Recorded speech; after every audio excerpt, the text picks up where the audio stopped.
નમસ્કાર વિદ્યાર્થી મિત્રો, મારા એક નવા વિડીયોમાં તમારું સ્વાગત છે। તમને બધાને ખબર જ હશે, જીએસઆરટીસી ગુજરાત રાજ્ય માર્ગ વાહન વ્યવહાર નિગમ તરફથી જે કંડક્ટર અને ડ્રાઈવરની ભરતી કરવામાં આવી છે, તો આપણે તેના ફોર્મ કેવી રીતે ભરવા એ હું તમને આ વિડીયોમાં આગળ જણાવીશ। તે પહેલાં જીએસઆરટીસી તરફથી એક મહત્ત્વની જે અપડેટ આપવામાં આવી છે કે જે ઉમેદવાર મિત્રોને ફોર્મ ભરતી વખતે ફરજિયાત licence base first add certificate આપવું પડતું હતું, તેને લઈને મહત્ત્વની અપડેટ આવી છે કે જે વિદ્યાર્થી મિત્રો અથવા જે ઉમેદવાર પાસે conductor licence base first add certificate હાલમાં ન હોય તેઓ પણ હવે ફોર્મ ભરી શકે છે।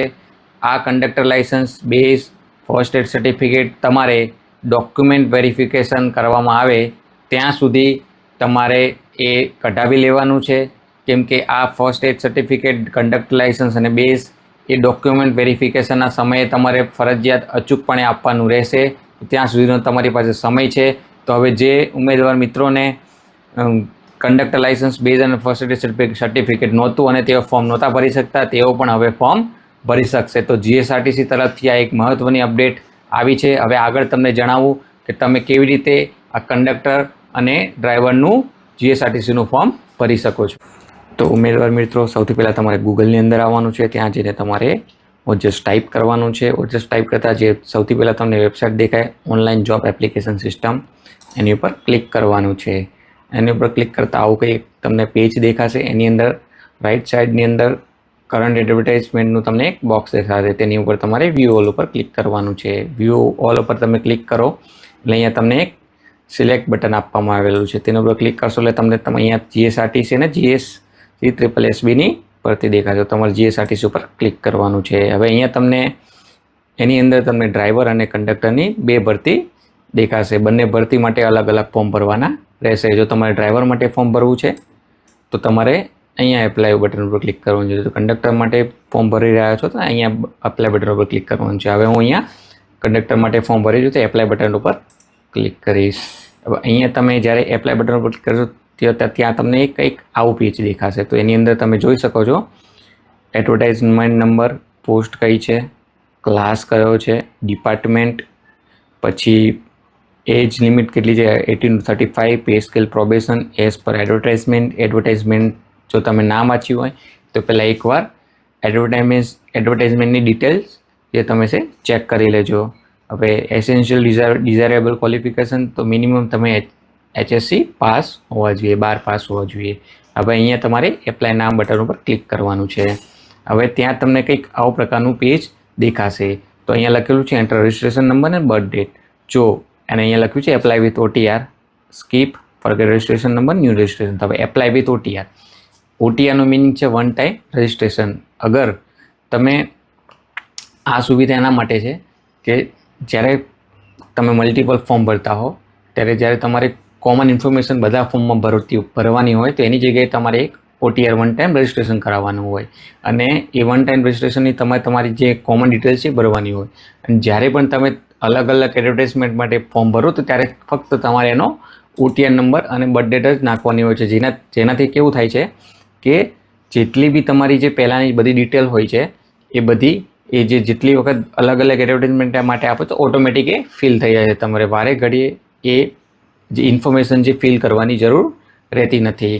અને અગર તમારી પાસે એ OTR નથી તો તમે સ્કીપ કરીને ડાયરેક્ટ તમે વન ટાઈમ ફોર્મ ભરતા હોય તો તમે તમારી જે ડિટેલ છે એ એવરી ટાઈમ જ્યારે તમે એડવર્ટાઇઝમેન્ટમાં ફોર્મ ભરો ત્યારે તમારે ભરવાની રહે છે। તો અહીંયા એપ્લાય વિથ OTR મેં તમને કીધું એવી રીતે કરી શકાય। ફોરગેટ રજિસ્ટ્રેશન નંબર હોય તમે તમારો OTR ભૂલી ગયા હોય તો એના ઉપર આની ઉપર ક્લિક કરીને તમે આગળની પ્રોસેસ કરી શકો છો। અહીંયા જો તમારે ફરીથી OTRમાં નવું રજિસ્ટ્રેશન કરાવવું છે તો તમે ન્યૂ રજિસ્ટ્રેશન ઉપર ક્લિક કરી શકો છો। અને જો તમારે OTR સાથે ફોર્મ નથી ભરવું તો તેના માટે તમે સ્કીપ પર ક્લિક કરવાનું છે। સ્કીપ ઉપર ક્લિક કરશો તો તમને આવું કંઈક ફોર્મ દેખાશે। એની અંદર પહેલાં તમને એડવર્ટાઇઝમેન્ટ નંબર દેખાશે, કંડક્ટર GSRTC 2026-27-32 એવી રીતે। હવે તમે અહીંયા જોશો તો તમારે પહેલાં તમારી બધી પર્સનલ ડિટેલ ભરવાની રહેશે, surname, first name, father name અને મધર નેમ। અહીંયા તમારી જેન્ડર તમારી કઈ છે, મેલ ફિમેલ છે, મેલ ફિમેલ છે। અહીંયા તમારી date of birth as per the SSE issued by SSC board or school leaving સર્ટિફિકેટમાં જે પણ બર્થડે હોય એ જ બર્થડે તમારે અહીંયા નાખવાની છે। હવે તમે પરિણીત છો અપરિણીત છો એની ડિટેલ તમારે નાખવાની છે. મેરિડ છો તો મેરિડ, અનમેરિડ છો અનમેરિડ, સેપરેટ તમારા ડાયવોર્સ થઈ ગયા છે તો સેપરેટેડમાં તમે સિલેક્ટ કરી શકો. હવે કેટેગરીની વાત કરીએ દોસ્તો, તો તમે જે પણ કેટેગરીમાં આવતા હોય એ પ્રમાણે તમે અહીંયા ફોર્મ ભરી શકો છો. તમે જનરલમાં આવો તો જનરલમાં, જનરલ EWS ઇકોનોમિકલ વિકસ સ્કીમ અંડર આવતા હોય તો તમે એમાં SC BC STમાં આવતા હોય તો એ પ્રમાણે તમારે તમારી કેટેગરી સિલેક્ટ કરવાની છે. હવે નીચે આવશો તો તમારે તમારી બધી એડ્રેસ અને તમે કયા રાજ્યમાં રહો છો, તમારો જિલ્લો કયો છે, તાલુકો કયો છે, પિનકોડ, મોબાઈલ નંબર અને મહત્ત્વની વાત મિત્રો, તમારો અહીંયા મોબાઈલ નંબર જે સાચો હોય અને જેને તમે રેગ્યુલર અને પરમનન્ટ યુઝ કરતા હોય એ જ આપવાનું રહેશે. કેમ કે GSRTCને રિલેટેડ તમે એકવાર ફોર્મ ભરશો પછી એના રિલેટેડ જે પણ અપડેટ હશે એ તમને આ મોબાઈલ નંબર ઉપર મળવાની છે. તો પ્લીઝ તમે જે પણ તમે મોબાઈલ નંબર નાખો એ તમારો મોબાઈલ નંબર રેગ્યુલર હોય અને પરમેનન્ટ હોય અને જે કોઈ દિવસ બંધ ના થવાના હોય એ તમે આપજો. અહીંયા તમારું ઈમેલ આઈડી આપવાનું છે.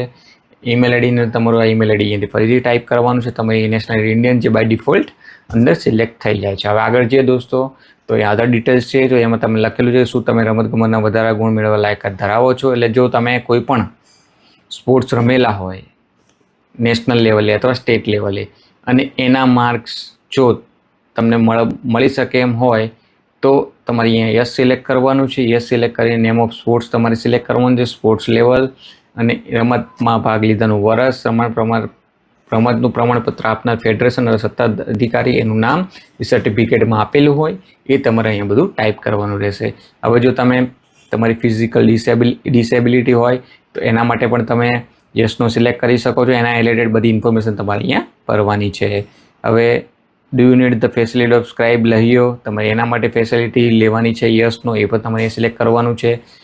અહીંયા બાય ડિફોલ્ટ ભરેલું છે બેઝિક નોલેજ ઓફ કોમ્પ્યુટર, તમે વિધવા છો કે નહીં, જો કોઈ મહિલા ઉમેદવારો તો વિધવા છે કે નથી એના રિલેટેડ પણ બધી માહિતી અહીંયા તમારે આપવાની છે. હવે તમે એક સોલ્જર આર્મીમાં હતા, આર્મી પર્સન હતા, આર્મી, નેવી, એરફોર્સ કોઈ પણમાં જો તમે સર્વિસ કરેલી હોય તો એના માટે પણ તમારે જે ડિટેલ આવે છે બધી અહીંયા ભરવાની છે.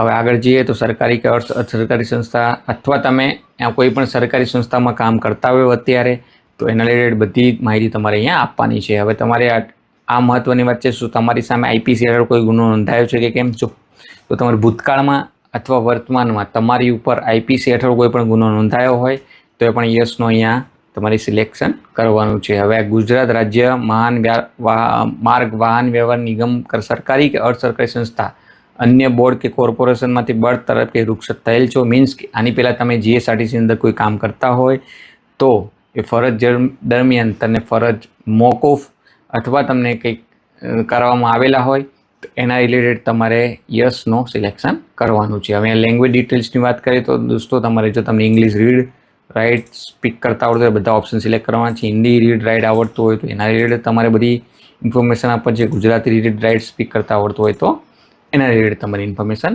આપવાની છે. હવે એજ્યુકેશન ડિટેલ્સની વાત કરીએ છીએ. મહત્ત્વની વાત છે દોસ્તો કે ભાઈ આની અંદર તમારે કોઈ પણ પ્રકારની ભૂલ કરવાની નથી. તમારે તમારી જોડે જે 12માનું રિઝલ્ટ હોય એ પ્રમાણે એમાંથી માહિતી જોઈને જ આમાં બધી માહિતી ફિલ કરવાની છે. તો સૌથી પહેલાં વાત કરીએ તો એજ્યુકેશન ડિટેલ્સ, તો તમે જો HSC પાસ કરેલું HSC અથવા HSC ઇક્વિવેલન્ટ મીન્સ કે તમે જો કોઈ ડિપ્લોમા હોલ્ડર હોય અને એને HSC ઇક્વિવેલન્ટ 12th પાસ ગણાય તો એના રિલેટેડ, અથવા તમે ITI કરેલું તો એના રિલેટેડ HSC ઇક્વિવેલન્ટ સિલેક્ટ કરવાનું છે.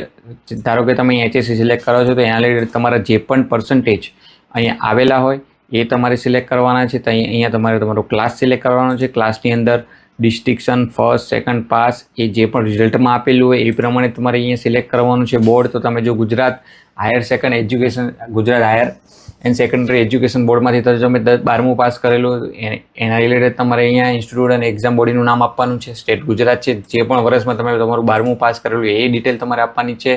અહીંયા રિઝલ્ટની અંદર તમારો જીત નંબર આપેલો દોસ્તો તો એ તમારે અહીંયા ટાઈપ કરવાનો છે. હવે મિત્રો મેં અગાઉ પણ તમને જણાવ્યું હતું કે એક હવે નવી અપડેટ આવી છે GSRTC તરફથી કે તમારે હવે કંડક્ટર લાઇસન્સ, બેઝ કે ફર્સ્ટ એડ સર્ટિફિકેટ હવે ફરજિયાત આપવાની જરૂર નથી. જેમની પાસે હોય તેઓ અહીંયા ઇન્ફોર્મેશન આપીને ફોર્મ ભરી શકે. જેમની પાસે નથી તેઓ પણ હવે ફોર્મ ભરી શકશે.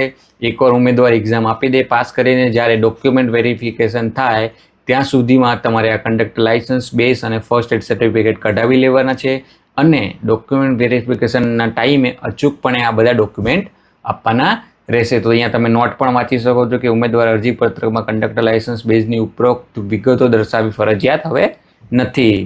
Conductor licence base first aid સર્ટિફિકેટની જાહેરાત તારીખ પૂર્ણ થયા બાદ પણ મેળવી શકાશે. આ કંડક્ટર લાઇસન્સ બેઝ દસ્તાવેજ ચકાસણી સમય અચૂક રજૂ કરવાનું રહેશે. હવે આગળ જઈએ તો અહીંયા તમે નીચે એક ડિક્લેરેશન છે, બાંહેધરી આપો છો કે તમે જે પણ ઇન્ફોર્મેશન ભરો છો એ બધી સાચી છે, કોઈ પણ વિગતો ખોટી નથી. અગર વિગતો ખોટી હશે તો જે પણ ઉમેદવારી બાબતે નિગમનો નિર્ણય આખરી હશે અને તેને તમે બંધન કરતા રહેશો. યસ કરીને તમારે અહીંયા સેવ ઉપર બટન દબાવવાનું છે. મિત્રો, એકવાર સેવ બટન ઉપર ક્લિક કરવાથી તમને તમારી સ્ક્રીન ઉપર આ પ્રકારનો એક એપ્લિકેશન નંબર દેખાશે. આ એપ્લિકેશન નંબરને તમારે એક સુરક્ષિત જગ્યાએ નોંધ કરી લેવાનો છે, કેમ કે આ એપ્લિકેશન નંબરનો યુઝ આપણે ફોટોગ્રાફ અને સિગ્નેચર અપલોડ કરતી વખતે, ત્યારબાદ આપણે આ એપ્લિકેશનને કન્ફર્મ કરતી વખતે યુઝ કરીશું. તો મિત્રો, હવે સિગ્નેચર અને ફોટોગ્રાફ અપલોડ કરવા માટે સૌપ્રથમ તમારે અહીંયા અપલોડ એક બટન આપેલું છે, એની ઉપર જઈને ફોટો અને સિગ્નેચર ક્લિક કરવાનું છે. હવે ફોટો અને સિગ્નેચર પર ક્લિક કરવાથી આ પ્રકારનું તમને ફોર્મ દેખાશે. એની અંદર સૌપ્રથમ મેં તમને કીધું એમ તમે જે એપ્લિકેશન નંબર નોંધ કરેલો છે એને આની અંદર એન્ટર કરવાનો. અને મિત્રો, અહીંયા તમારે તમારી બર્થડે ડેટ કરવાની છે. પછી અહીંયા જે કેપ્ચા લખેલો છે એને એન્ટર કરવાનું છે. એન્ટર કર્યા પછી ઓકે બટન ઉપર ક્લિક કરવાનું છે. જેવું તમે અહીંયા ઓકે બટન ઉપર ક્લિક કરશો એટલે નીચેની સાઈડમાં તમને ફોટો અને તમારી સિગ્નેચર અપલોડ કરવા માટેનો ઓપ્શન દેખાશે. એની અંદર તમારે તમારા ફોટો અને સિગ્નેચર અપલોડ કરીને અપલોડ બટન ઉપર ક્લિક કરવાથી તમારા જે ફોટો અને સિગ્નેચર છે એ અપલોડ થઈ જશે. હવે તમને ફોટો અને સિગ્નેચર અપલોડ કર્યા પહેલાં અમુક અગત્યના સૂચનાઓ અને નિયમો છે. એ ફોર્મેટમાં જ અને એ સાઇઝમાં જ તમારે ફોટો અપલોડ કરવાના છે.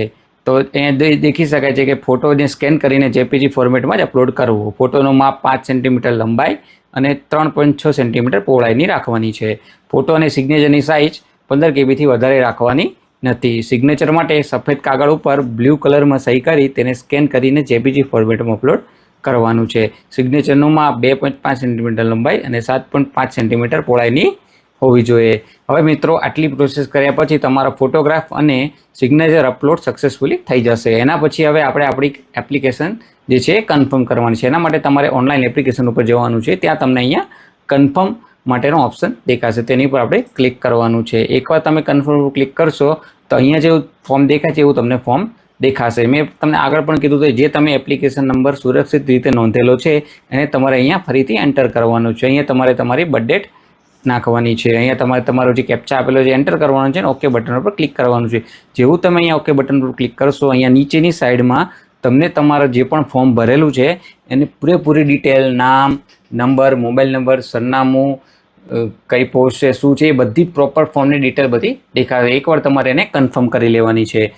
કન્ફર્મ એટલા માટે મિત્રો કેમ કે હવે આ તમે અહીંયા એપ્લિકેશન તમારી કન્ફર્મ કરવા જઈએ છો. એકવાર જો તમે તમારી એપ્લિકેશન કન્ફર્મ કરી દીધી તો ફરીથી તમે એને એડિટ નહીં કરી શકો અને કોઈ પણ સુધારો વધારો નહીં કરી શકો. તો મિત્રો, એકવાર કન્ફર્મ કર્યા પહેલાં તમે તમારી એપ્લિકેશન પ્રોપરલી ચેક કરી લેજો. જો એમાં કોઈ ભૂલ જણાય તો એને એડિટ અથવા સુધારીને પછી જ એને કન્ફર્મ કરજો. તો મિત્રો, જેવું તમે અહીંયા નીચે એક કન્ફર્મનું બટન દેખાશે આ બધી ડિટેલ ચેક કર્યા પછી, જેવું એની પર કન્ફર્મ પર ક્લિક કરશો એવું તમને અહીંયા એક પોપઅપ દેખાશે. પોપઅપ ઉપર ઓકે ક્લિક કરશો એવું તરત જ તમારું જે એપ્લિકેશન છે એ કન્ફર્મ થઈ જશે.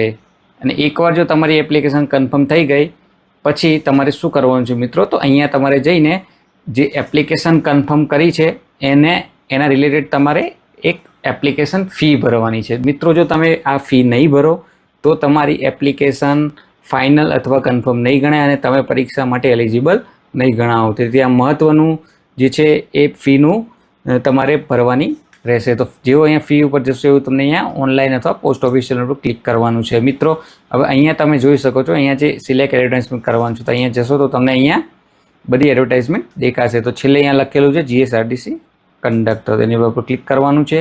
અહીંયા જેવું તમે પાછળ મેં કીધું એમ તમે તમારી એપ્લિકેશન કન્ફર્મ કરશો એટલે તમને તમારો એક પરમનન્ટ કન્ફર્મેશન નંબર મળશે. એ કન્ફર્મેશન નંબર મિત્રો તમારે સુરક્ષિત જગ્યાએ નોંધી લેવાનો છે, કેમ કે એ કન્ફર્મેશન નંબર મિત્રો આગળ એપ્લિકેશનને લગતી જેટલી બી તમારી કાર્યવાહી કરવાની આવશે એ કન્ફર્મેશન નંબરને આધારે જ કરવામાં આવશે. તો મિત્રો, ધ્યાન રાખજો કે એ કન્ફર્મેશન નંબર કે ખોવાઈ નહીં જાય અથવા તમારાથી ભૂલાઈ ન જાય. તો એને સાચવીને અથવા ગમે ત્યાં સુરક્ષિત જગ્યાએ નોંધ કરી લેજો. પછી તમારે અહીંયા તમારી બર્થ ડેટ નાખવાની છે. પછી અહીંયા તમારો કેપ્ચા નાખવાનો છે.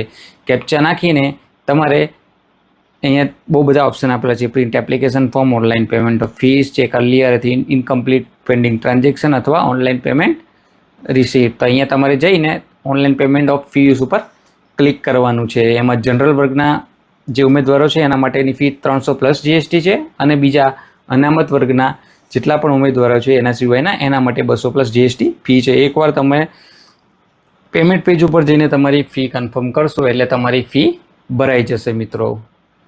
તો મિત્રો એકવાર તમે તમારી ફીસ ચૂકવ્યા બાદ તમને અહીંયા ઓનલાઈન ઈ રિસિપ્ટ મળશે. એ ઓનલાઈન ઈ રિસિપ્ટ મળવાથી તમે તમારું પોતાનું ચૂકવણું અને તમારી જે એપ્લિકેશન અને અરજી છે એ માન્ય ગણાશે. તો મિત્રો આવી રીતે તમે અહીંયા જીએસઆરટીસી ડ્રાઈવર અને કંડક્ટરના ફોર્મ ભરી શકો છો.